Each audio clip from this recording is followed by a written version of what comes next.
Olá, boa tarde. Mais uma vez estamos aqui reunidos para o estudo do Livro dos Espíritos, livro de Allan Kardec. Hoje vamos para o episódio 112.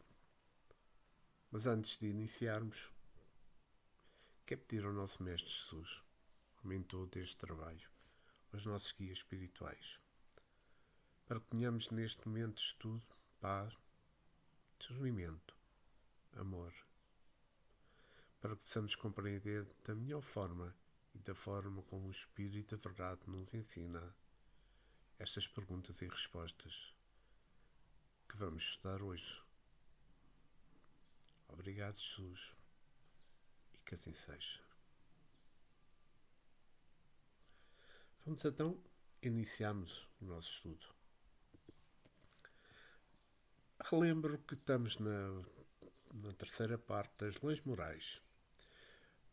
Estamos no capítulo 11 da Lei de Justiça, de Amor e de Caridade. E estamos sob o tema Justiça e Direitos Naturais. Pergunta 876 de Allan Kardec. Posto de parte o direito que a lei humana consagra, qual a base da justiça segundo a lei natural?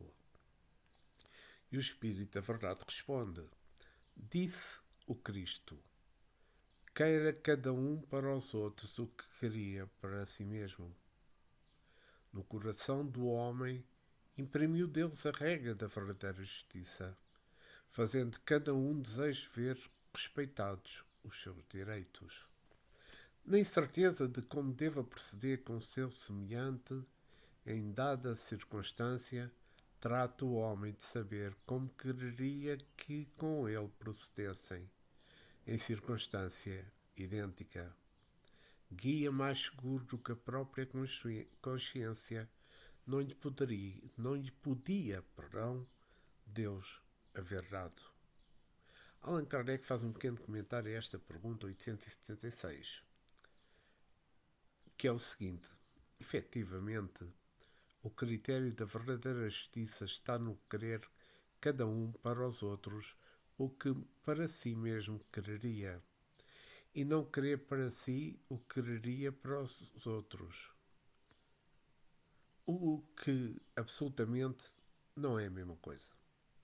Não sendo natural que haja quem deseje o mal para si, desde que cada um tome por modelo o seu desejo pessoal, é evidente que nunca ninguém desejará para o seu semelhante senão o bem. Em todos os tempos, e sob o império de todas as crenças, sempre o homem se esforçou para que prevalecesse o seu direito pessoal. A sublimidade da religião cristã está em que ela tomou o direito pessoal por base do direito do próximo. Olha que importante esta pergunta e esta resposta e o comentário também de Allan Kardec. É que nesta pergunta falamos segundo a lei natural. Então vamos ver. Segundo a lei natural, o direito de um é o direito do outro, por serem todos iguais perante Deus. Não é justo que uns tenham direitos diferentes dos outros ante o Pai que se encontra na direção de tudo o que existe. Nós podemos observar a justiça interna, mesmo entre os órgãos que trabalham, se nada exigir, para garantir a harmonia do conjunto sob a mente instintiva, recebendo ordens e mais ordens da consciência. Cada órgão, em seu lugar, tem trabalho a fazer. Segundo a lei natural, a lei de Deus é a mesma lei interna que podemos observar quando despertados para tal, pelos processos que chamamos de dor e depois de amor. Uma das nuances da lei da justiça é que cada um seja respeitado os seus direitos, sejam homem, países ou mesmo mundos habitados. Os próprios átomos e planetas têm as suas órbitas como sinal de respeito pelos que circulam perto. É que aquilo que chamamos A lei da gravidade nos mostra onde termina o direito do outro vizinho. Assim, no mundo, todos os pertencem às criaturas. A lei expressa nas cercas, nos muros, nos papéis, afigurando o dono. Invadir os direitos dos outros passa a ser uma injustiça e falta grave que merece punição. As normas da vida mais excelentes são as dadas por Jesus no seu Evangelho, porque ele estimula a vida e dá visão aos que padecem de cegueira. E é que, segundo a lei natural, é dando que recebemos. Se escolhemos a vida, se não a lei, escolhe a recompensa na mesma direção. O verdadeiro critério da justiça, ela começa na própria intimidade de cada um. Porque a justiça que pensamos fazer aos outros começa a ser deturpada dentro de nós mesmos. Pensemos assim. Os erros alimentares são uma injustiça com o nosso próprio organismo. Os vícios são injustiça com muitos dos corpos que nos servem, para que tenhamos harmonia no coração. A perda de sono em demasia, por coisas vãs, é uma injustiça para um instrumento da carne. O trabalho que ultrapassa as nossas forças é igualmente injustiça para as nossas qualidades de servir. Então, a doutrina espírita é um manancial de orientações espirituais que vão chegando do céu de acordo com as necessidades da alma. Não a desprezes, pois é na luta que compreendemos a justiça que o amor nos chega ao coração. Se acordarmos para o direito pessoal, devemos saber de seguida que devemos respeitar o direito ao próximo e do próximo. Jesus não pediu aos homens que amassem para amarem ao próximo como a eles mesmos. Eis aí a lei com mais evidência, procurando-nos para que nos tornemos felizes no cumprimento dos nossos deveres. E com este comentário vamos passar à pergunta 877. Da necessidade que o homem tem de viver em sociedade, nascem obrigações especiais? E o Espírito da Verdade responde, certo. E a primeira de todas é respeitar os direitos de seus semelhantes. Aquele que respeitar esses direitos procederá sempre com justiça.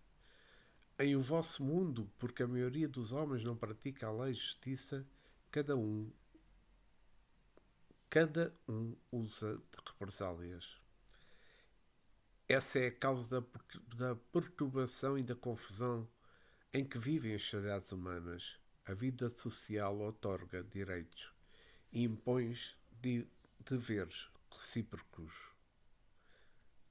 Então, nesta pergunta, estamos a falar de esta pergunta 877, estamos a falar de obrigações especiais. Então, vejamos.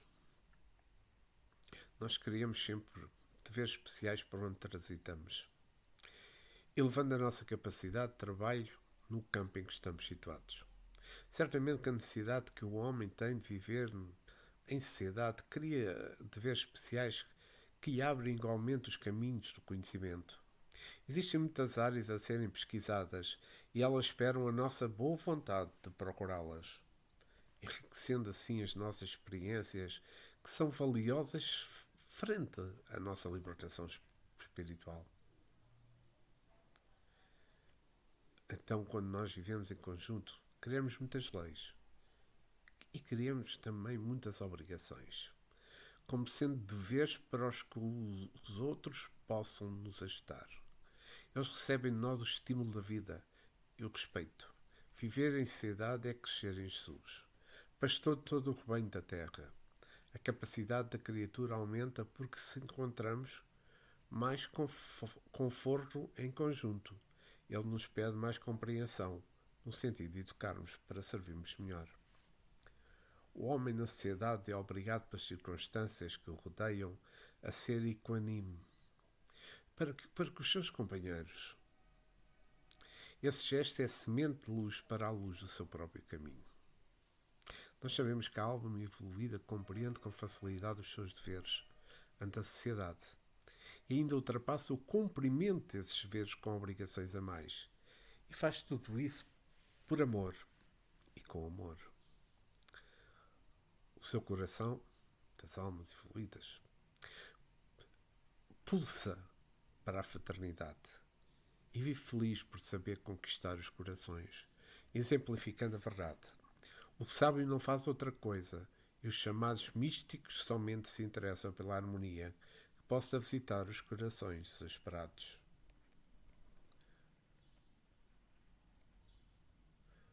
Escreveu João na primeira epístola, no capítulo 4, versículo 5. Eles procedem do mundo. Por essa razão fala da parte do mundo e o mundo os ouve. É muito antigo entre os homens o costume de lavar a honra, quando sacados por ordenado. Quando revidam por vezes tirando a vida do ofensor, a sociedade reconhece isso como honra ou defesa própria, ao passo que se esquece ou que se faz esquecida da prática da justiça do modo ensinado por Jesus e respeitar os direitos que andam com eles no caminho. A primeira obrigação para com os semelhantes é simplesmente respeitarmos os seus direitos.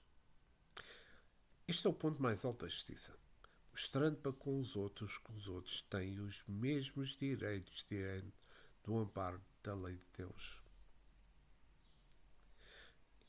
É que todas as sociedades do mundo são movidas pelas leis de Deus e são inspiradas nela. Mas as leis dos homens são de acordo com o grau de elevação da mesma sociedade. Aí está a grande diferença. A vida social cede direitos para todos, na igualdade que lhe cabe doar, mas mostra deveres que não podem ser esquecidos pelos seus companheiros, que vivem em conjunto. Em tudo que Deus fez, a lei da justiça brilha, mesmo que receba outros nomes, mas é a mesma harmonia que se pode transformar até no amor. E continuamos sobre a justiça e os direitos naturais. E vamos para a pergunta 878. Podendo o homem enganar-se quanto à extensão do seu direito, que é que lhe fará conhecer o limite desse direito? E a resposta do Espírito da Verdade é a seguinte: o limite do direito, com relação a si mesmo, reconhecer ao seu semelhante em idênticas circunstâncias e reciprocamente. E Allan Kardec reforça a pergunta: mas se cada um atribuir a si mesmo direitos iguais aos seus semelhantes, que virá a ser da subordinação aos superiores, não será isso a anarquia de todos os poderes? E a resposta do Espírito da Verdade é muito direta. Os direitos naturais são os mesmos para todos os homens, desde os de condição mais humilde até os de posição mais elevada. Deus não fez uns de limo mais puro do que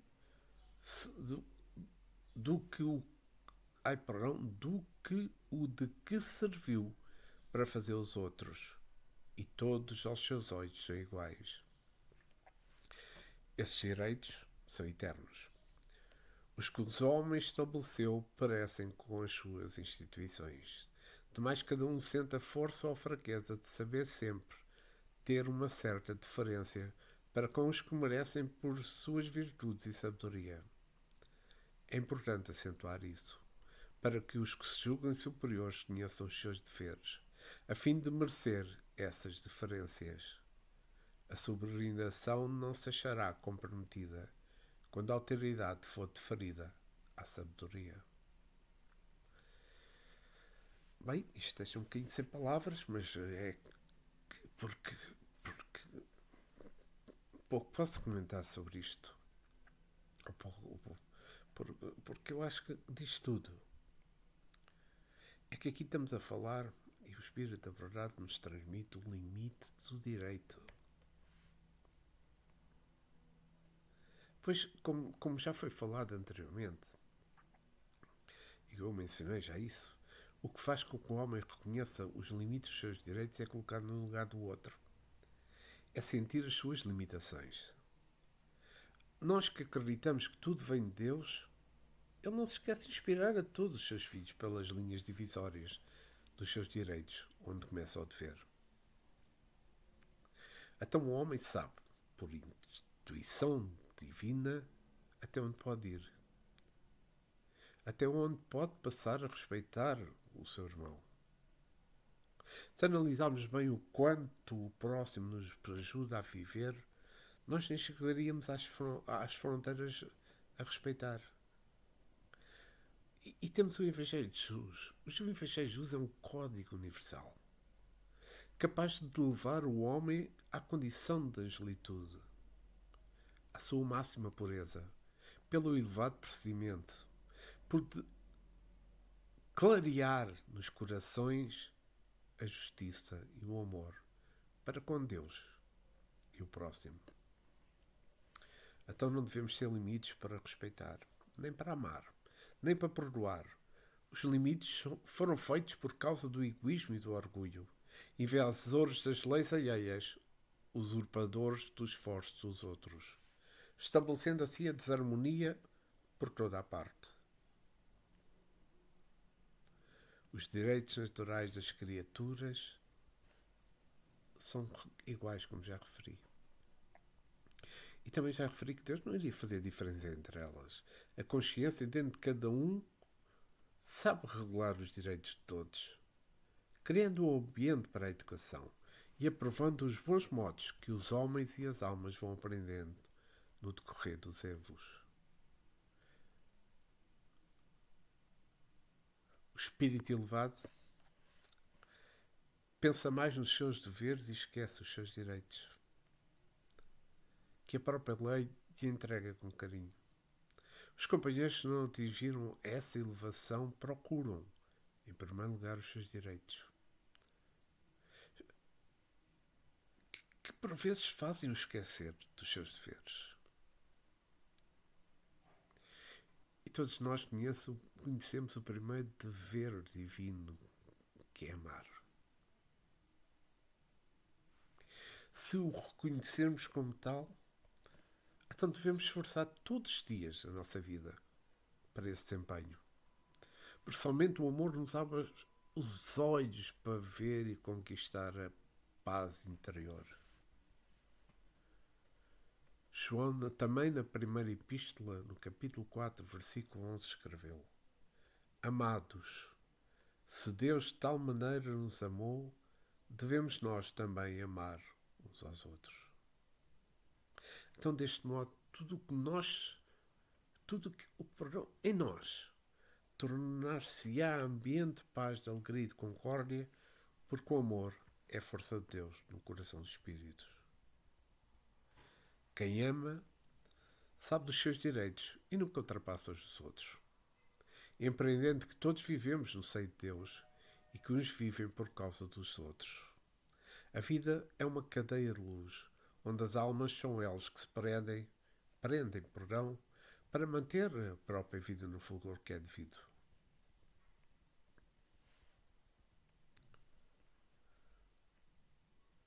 Conhecendo tudo isto, então nós passaremos a amar a todos os que nos cercam e que vivem connosco. Devemos procurar sempre os limites todos dos nossos direitos. E o ideal é nunca chegar até eles. E vou passar à pergunta 879. Qual seria o caráter do homem que praticasse a justiça em toda a sua pureza? E o Espírito da Verdade responde: o do verdadeiro justo, a exemplo de Deus, o do verdadeiro justo, a exemplo de Jesus, porquanto praticaria também o amor do próximo e a caridade, sem os quais não há verdadeira justiça. Então, nesta pergunta 809, falamos viver a justiça.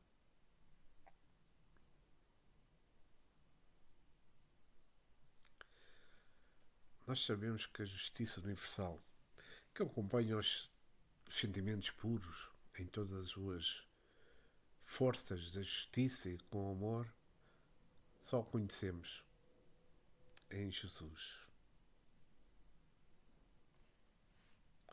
Certamente muitos dos seus acompanhantes passaram a viver o seu reflexo, mas sem nunca serem iguais a ele, e por ser o Mestre um verdadeiro sol de amor.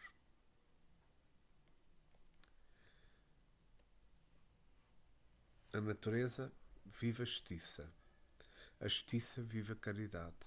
A caridade vive o amor. E o amor expressa Deus para todos os seus filhos do coração.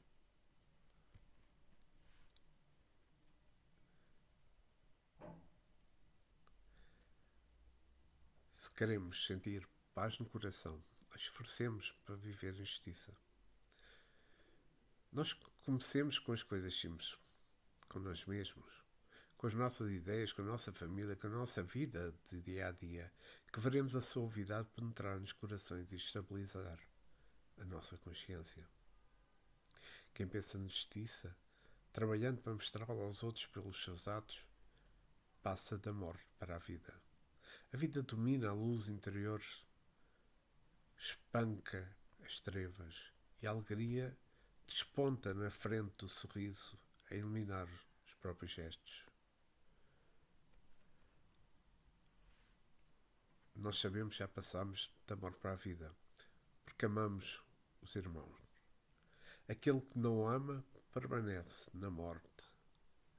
Isto está escrito em João.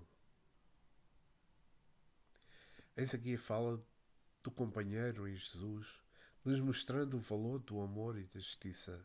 Já sabemos destes valores imortais da alma porque não os procuramos com todas as nossas forças. A verdadeira justiça é imparcial, mas amorosa. É tranquila, mas energética nos momentos precisos. É certa, mas paciente. É por isso que ela expressa a caridade e o próprio amor, o direito do homem respeitado, mostrando a ele os seus deveres. Os seus deveres sem violência. Então, vamos agora mudar de tema. Continuamos no capítulo 11 da Lei da Justiça, de Amor e de Caridade. E falamos sobre direito de propriedade, roubo. Na pergunta 880, Allan Kardec questiona qual o primeiro de todos os direitos naturais do homem. E o Espírito da Verdade responde, o de viver. Por isso é que ninguém tem o de atentar contra a vida do seu semelhante, nem de fazer o que quer que possa comprometer a existência corporal. Desculpe o barulho de fundo, mas... Então falamos nesta pergunta 880 de direitos naturais. O maior direito natural do homem é o de viver na plenitude do seu crescimento espiritual. Desde quando a alma abriu os olhos para a escola da razão, passou a receber o primeiro direito de Deus. Este direito é seu. Em qualquer caso universal, até os anjos de Deus respeitam esse direito por terem passado pelas mesmas vias de crescimento. O direito natural do espírito e do homem é viver sentido a vida que ela pode dar, na conjugação do verbo amar. Nada falta ao homem para a conservação da sua vida. Somente falta o exercício da sua parte no que toca ao respeito dos direitos dos outros, na pauta da vida. Quando chegamos na plenitude do respeito e do desprendimento, nós copiamos Jesus, que deu a sua vida para que possamos viver melhor. Passou o Senhor da teoria para a prática, como reconhecemos pelo Evangelho, onde o Mestre aceitou a cruz, eternizando a lição de amor para todos nós. Jesus tanto pregou a justiça como viveu o amor. Ele chegou ao mundo sob as bênçãos de Deus e saiu dele integrado na luz do Pai Celestial. Nunca blasfemou, nunca injurou, nunca feriu, nunca diminuiu ninguém. Foi sempre reto na sua conduta, ensinando o respeito e os direitos dos homens, amando a Deus sobre todas as coisas e ajudando o próximo em todas as suas deficiências morais. Então, a decadência do homem atual é causada por desrespeito aos seus irmãos. Quando a política dos homens entender que a democracia cristã, quando o socialismo de Jesus for entendido pelos homens, tudo nivelado pelo amor, e os direitos de cada um forem respeitados, aí as portas da felicidade começarão a abrir-se, aparecendo a esperança de viver para toda a humanidade. A doutrina dos espíritos que tem a primazia de fazer viver o Cristo na Terra nos mostra que as leis de Deus, passando a descrevê-las pela escrita, para que os homens compreendam com mais facilidade os seus deveres, que são direitos naturais. A consciência ativa é como que um tribunal dentro de nós, inspirando-nos diretrizes de vida e atenção às necessidades alheias. Esperando que todos os companheiros não somente ouçam e falam do amor, mas que vivam esse amor na plenitude da justiça de Deus, que adotem o lema fora da caridade não há salvação, para que a luz de Deus, nosso Pai, desponte da vida e a vida acorde no coração. E vamos para a pergunta 881. O direito de viver dá ao homem o de acumular bens que lhe permitam repousar quando não mais possa trabalhar? Pergunta Allan Kardec. E o Espírito da Verdade responde: dá. Mas ele deve fazê-lo em família, como a abelha por meio de um trabalho honesto, e não como egoísta. Há sempre animais que lhe dão o exemplo da previdência. Ora, aqui estamos a falar do direito de viver. Todos nós sabemos que o direito de viver é inerente à personalidade humana e a todas as criaturas por ter sido tudo criado por Deus. E se tem o direito de viver, tem o de comer, de vestir e se regalar. Para tantos recebem o espírito a inteligência, usando dela honestamente para o bem-estar, favorecendo igualmente os que trilham connosco os nossos caminhos. Nós sabemos que o que nos faz sofrer e o desperdício de bens materiais nos complica a vida. E porquê? Por causa do abuso que nos pertence. O abuso daquilo que nos pertence, perdão, é que nos faz sofrer. E o desperdício dos bens só nos complica. A natureza em si nos dá exemplos de como viver, se nós analisarmos bem os factos que ela nos apresenta. Nós podemos usar a inteligência para acumular os bens materiais, desde quando isso não representa egoísmo e orgulho, que nos leva a interromper as dávidas ao nosso próximo. Todos nós, ou seja, por outras palavras, quem trabalha para o bem-estar da família se encontra revestido de nobreza. Mas também é necessário que a noção de família seja mais elástica, não se restringindo aos nossos parentes consanguíneos e afins, mas abrangendo a família maior, que é a sociedade. As formigas que vivem em sociedade nos dão um exemplo grandioso do desprendimento, cada uma trabalhando para o bem-estar de todas.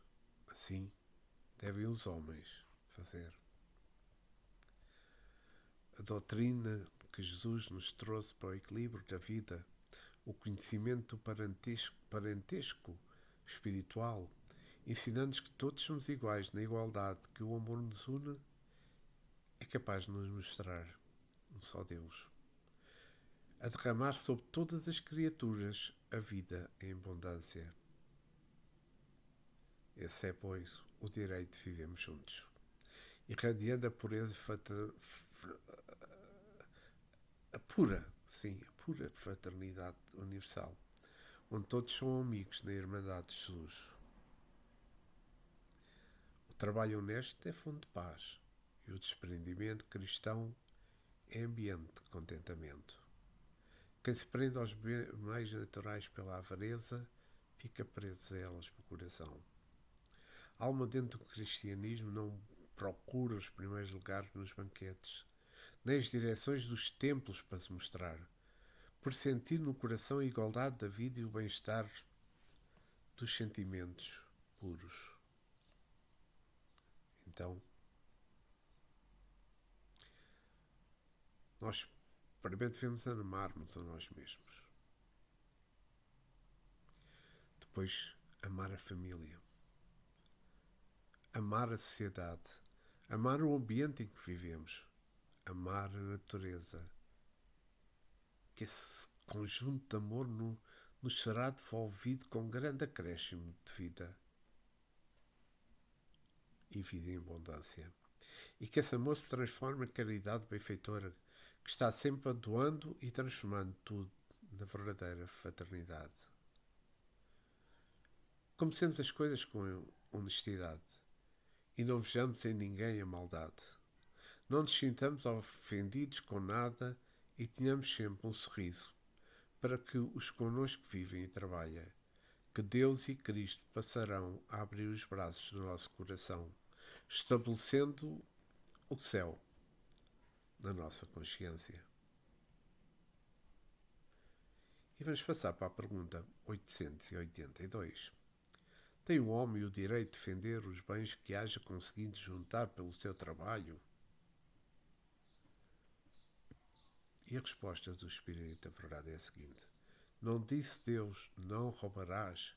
E Jesus não disse, dai ao César o que é de César? Allan Kardec faz um pequeno comentário que eu vou ler.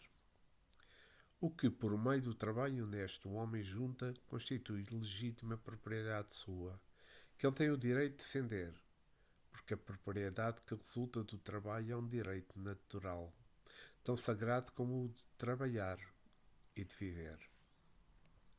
Então,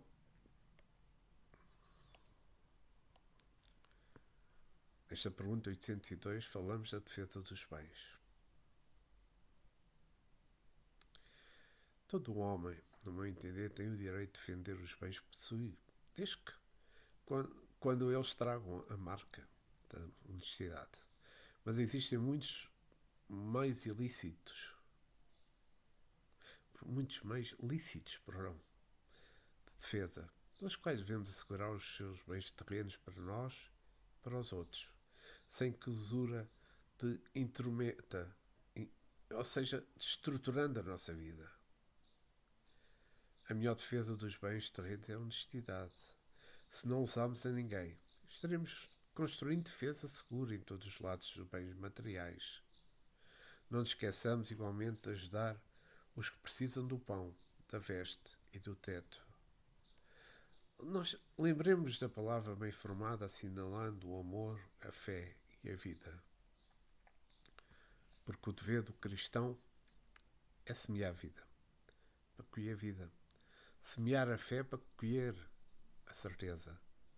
Semear a caridade para colher a benevolência. Semear o perdão para colher a amizade.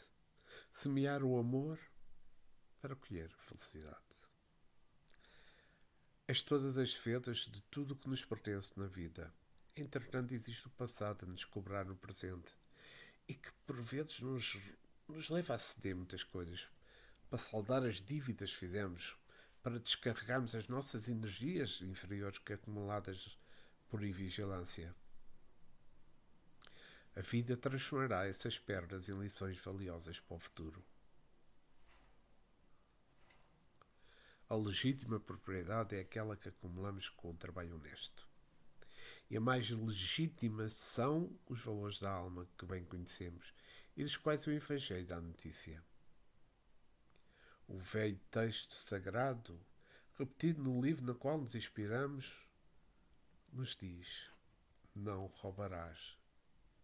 Se não roubas, certamente que ninguém roubará de ti, confirmando a palavra de Jesus que disse: dai a César o que é de César e a Deus o que é de Deus.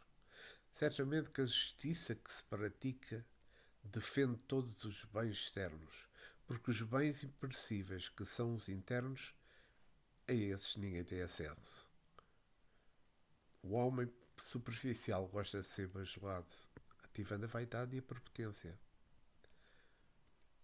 Isso nós sabemos. O homem iluminado não se interessa por vaidades breves. Apaga-se na humildade para que o Cristo cresça no seu íntimo. Isto basta para ter vida, dentro da vida de Deus. Podemos defender tudo o que possuímos, mas necessário se faz que a nossa defesa seja cristã, no amor e na vibração da fraternidade, compreendendo que a vida é de quem mais doa, de quem mais oferece os seus valores.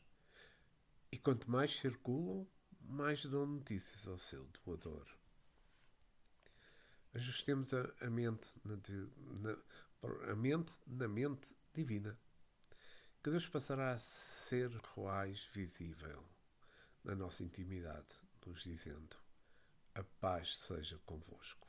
E volvamos à justiça e vivamos, e que nós possamos viver felizes com o que possuímos, que é muito importante.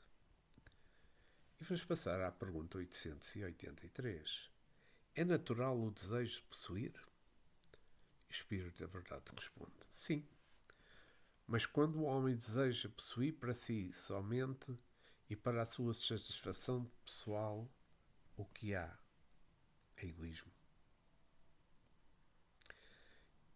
E Kardec reforça a pergunta: não será, entretanto, legítimo o dever de possuir, uma vez que aquele que tem que viver a ninguém é pesado? E o Espírito da Verdade responde: há homens insaciáveis que acumulam bens sem utilidade para ninguém, ou seja, para saciar as suas paixões. Julgas que Deus vê isso com bons olhos? Aquele que, ao contrário, junta pelo trabalho, tendo em vista socorrer os seus semelhantes, pratica a lei do amor e da caridade, e Deus abençoa o seu trabalho. Bem, então aqui estamos a falar do desejo de possuir.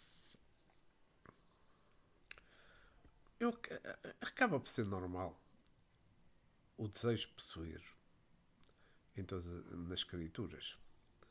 Mas é preciso que essa vontade tenha um objetivo útil. Ajustar bens materiais não constitui falta grave, desde quando é que se possui seja encaminhado para fins nobres, podendo servir igualmente para os outros nas suas necessidades. Certamente que o enfermo e o idoso precisam de quem olhe por eles, tanto assistindo-os moralmente como fisicamente. Para tanto, haverá quem trabalhe para isso. Isto é o que podemos fazer a mais no nosso trabalho, doando horas para os que padecem, matando a fome e vestindo-os nus, ajudando na obtenção de teto e mesmo ofertando remédios para os enfermos. Existem muitos meios de ajudar, mas todos os trabalhos devem ter a marca da honestidade. Não podemos esquecer deste princípio de procedimento, pois todo o desejo que possuir deve ser disciplinado pelo amor e também pela caridade. Se queremos nos iluminar por dentro, então meditemos os ensinamentos do Cristo e passemos a vivê-los. Não queremos fazer tudo uma vez, mas de passo a passo, como se procede no andar. A conquista é nossa e devemos começar hoje mesmo, que os céus nunca deixam sem assistência os companheiros de boa vontade. Nunca. Devemos esquecer somente a satisfação pessoal. e sentir que a nossa verdadeira família é a humanidade. Ninguém vive só. A vida é uma cadeia de vidas em troca permanente. Quem se isola atrofia os seus valores e aí não recebe, nem pode doar. Mas Deus nos fez para sentirmos a circulação dos valores eternos, da força das almas em movimento. Nasce a eletricidade. A luz é doação constante das próprias trevas. E passemos à pergunta 884. Qual o caráter da legítima propriedade? E o Espírito da Verdade responde aquilo que já respondeu na pergunta 808. Propriedade legítima foi adquirido sem prejuízo de outrem. Allan Kardec faz um comentário que eu vou ler, que é pequeno. Proibindo-nos que façamos aos outros o que não desejaríamos que nos fizessem, a lei do amor e da justiça nos proíbe isso. Por esse facto, a aquisição de bens por quaisquer meios que lhes sejam contrário. Então falamos aqui da legítima propriedade. E se falando das coisas da terra, a legítima propriedade é aquela que é adquirida por trabalho honesto em todos os seus pormenores. E sabemos que não existe meio termo para a honestidade. Ela é direta, é reta em todas as suas circunstâncias de justiça. Quando a aquisição das propriedades passa a prejudicar outros, então, meus amigos, ela já não é legítima. Se não seguirmos na linha da justiça, aparece o roubo. Torce-se a lei, que nos manda respeitar os direitos alheios. Quem esquece esta diretriz da harmonia divina sofre as suas consequências. A legítima propriedade é justa, é sincera, é honesta. Digno é o trabalho do seu salário, mas ele não pode receber o salário sem o esforço do trabalho proveitoso. Comecemos a trabalhar pelo pensamento, na formação das ideias, no arranjo das palavras e no modo de viver todos os dias. São propriedades morais que devemos acumular, circulando igualmente esses valores pela vida. Esses dons, quanto mais são doados, mais crescem no coração com as bênçãos de consciência. Desde quando se dê prejuízo a alguém em qualquer situação, o que lhe for devido chega às suas mãos, alterado, e não lhes pode ser de todo útil. Não devemos esquecer que todos os seus sentimentos, pois pelas bênçãos de Deus, pela prece sincera, pode marcar os caminhos com vigilância, fazendo tudo com bom senso na ordem do amor. O que desejamos melhor para nós, oferecemos ao nosso irmão em caminho. É que toda oferta é semente do coração para os corações que pulsam no mesmo ritmo de vida. Em todos os nossos esforços de paz, sempre aparecem espíritos de luz para nos confrontarem nos caminhos do aperfeiçoamento. Então, o Espiritismo vem para os homens a mostrar-lhe que todas as propriedades são nobres.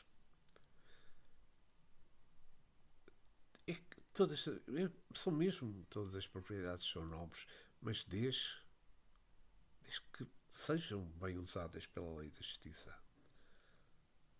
O que nós temos que lembrarmos é que tudo pertence a Deus. É o único dono de todas as coisas, até mesmo nós.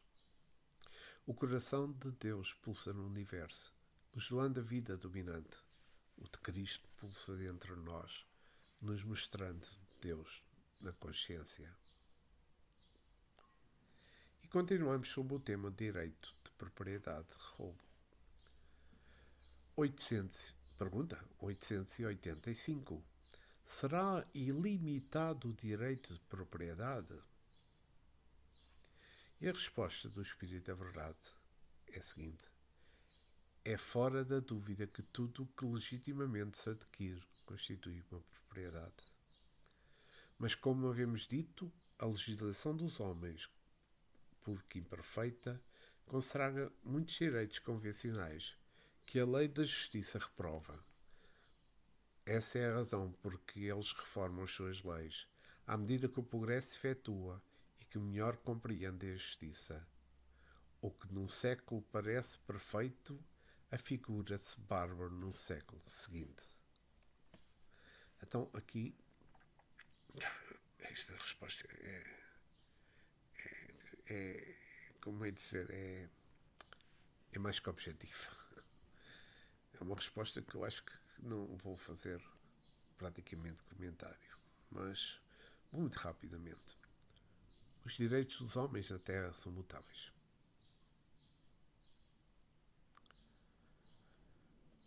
Porque os homens na Terra estão em um processo de ascensão. E nós temos a noção que a cada dia surgem novas coisas e novas leis humanas. Reformam-se as leis constantemente, porque o progresso é Deus ativando os seus filhos para um despertar maior, digamos assim. É por isso que, em um século, as leis às vezes são normais e já no outro entram em decadência. No entanto, a substituição é o amparo dos próprios homens inspirados pelos benfeitores que dirigem as nações. A verdadeira propriedade são os talentos da vida, colocados por Deus no coração das criaturas, na cidadã da sua consciência. E vamos para a pergunta. Perdão, continuamos no capítulo. Eu acho que não vou, porque aqui já estou a entrar no outro tema. Mas vou entrar neste tema. Continuamos no capítulo 10 da Lei da Justiça, de Amor e de Caridade. E vamos falar sobre o tema Caridade e Amor ao Próximo. Pergunta 886. Vai ser a última pergunta do estudo de hoje. Qual o verdadeiro sentido da palavra caridade, como a entendia Jesus? E o Espírito da Verdade responde muito simplesmente: benevolência para com todos, indulgência para as imperfeições dos outros, perdão das ofensas. Aqui Allan Kardec faz um comentário que eu vou ler, que é extremamente importante. O amor e a caridade são o complemento da lei da justiça, pois amar ao próximo é fazer todo o bem que nos seja possível e que desejáramos nos fosse feito. O sentido destas palavras de Jesus, amai-vos uns aos outros como irmãos, a caridade, segundo Jesus, não se restringe à esmola, perdão. Abrange todas as relações que nos achamos para com os nossos semelhantes, sejam eles nossos inferiores, nossos iguais ou nossos superiores. Ela nos prescreve a indulgência, porque da indulgência precisamos nós mesmos e nos proíbe que humilhemos os desafortunados, contrariamente ao que se costuma fazer. Apresente-se uma pessoa rica e todas as atenções e diferenças lhe são dispensadas. Se for pobre, toda a gente como que entende que não precisa preocupar-se com ela. No entanto, quanto mais lastimosa seja a sua petição, tanto maior cuidado devemos pôr em não aumentarmos o infortúnio pela humilhação. O homem verdadeiramente bom procura elevar aos seus próprios olhos aquele que é inferior, diminuindo a distância que os separam. Eu vou fazer um pequeno comentário. Esta pergunta 886, na qual fala da caridade de Jesus. Vejamos, pode ser que seja mais longo. A caridade segundo Jesus É uma ação benfeitora, capaz de modificar as criaturas em todos os sentidos, tanto a quem oferece quanto a quem recebe. A caridade é o amor na sua mais alta expressão. É a benevolência conduzindo ao entendimento. A caridade é a indulgência despertando a esperança divina no coração. A caridade é o esquecimento das ofensas, transmutando toda a violência em paz para os sentidos. Quando o nosso Mestre pediu para amarmos a Deus sobre todas as coisas e ao próximo como a nós mesmos, Jesus reduziu o trabalho da caridade na sua claridade.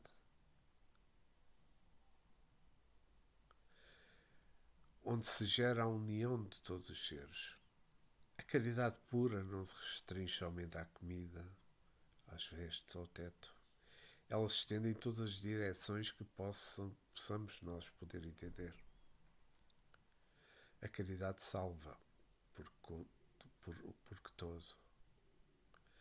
O gesto de amor nos leva a Deus e nos faz ver Jesus dentro de nós, sorrindo, porque ajudando-nos a vencer nós próprios.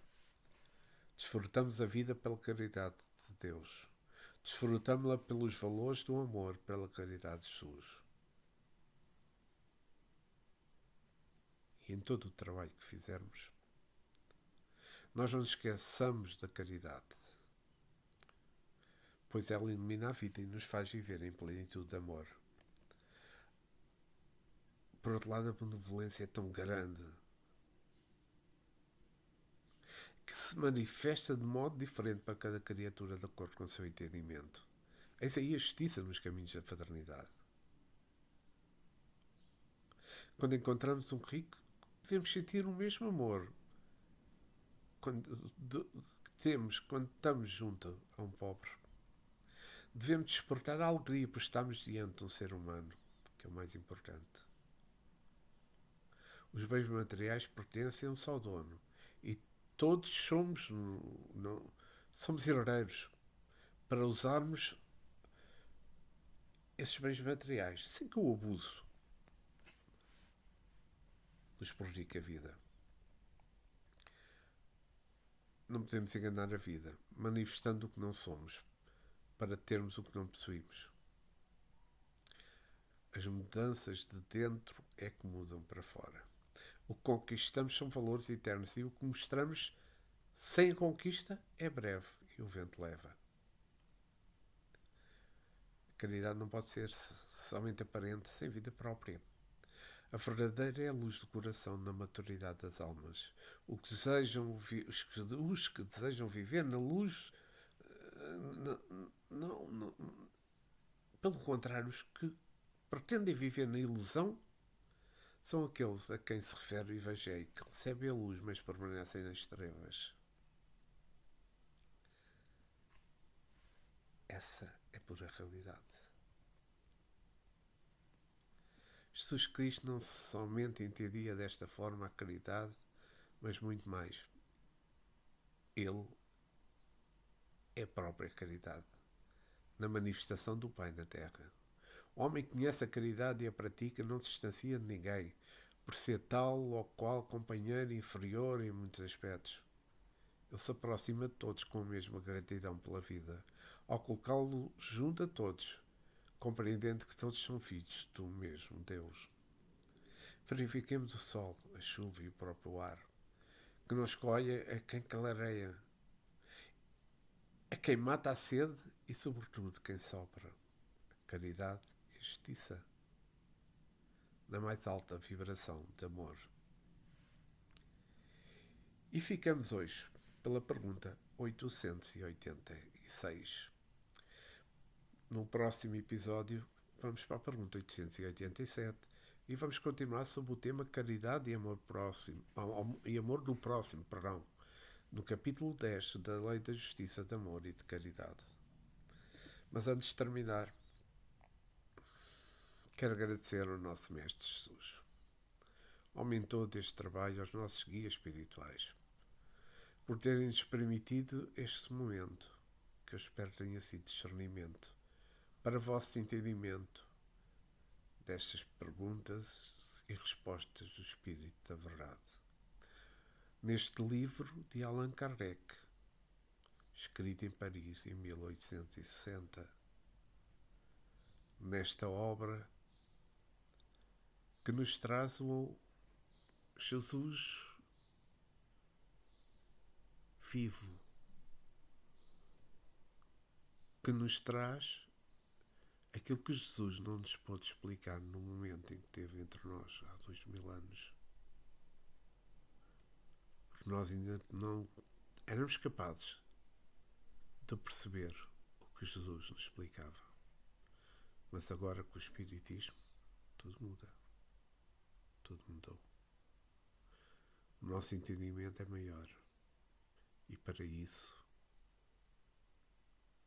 esta e outras obras do Espiritismo são de veras importantes para o nosso crescimento, para o nosso entendimento da nossa vida, da nossa verdadeira vida. Obrigado, Jesus. Fica connosco agora e sempre. E que assim seja. Obrigado a todos os que assistiram. Muita paz, muito amor. E voltarei dentro de um par de dias. Perdão, voltarei para a próxima semana, enganei-me. Muita paz.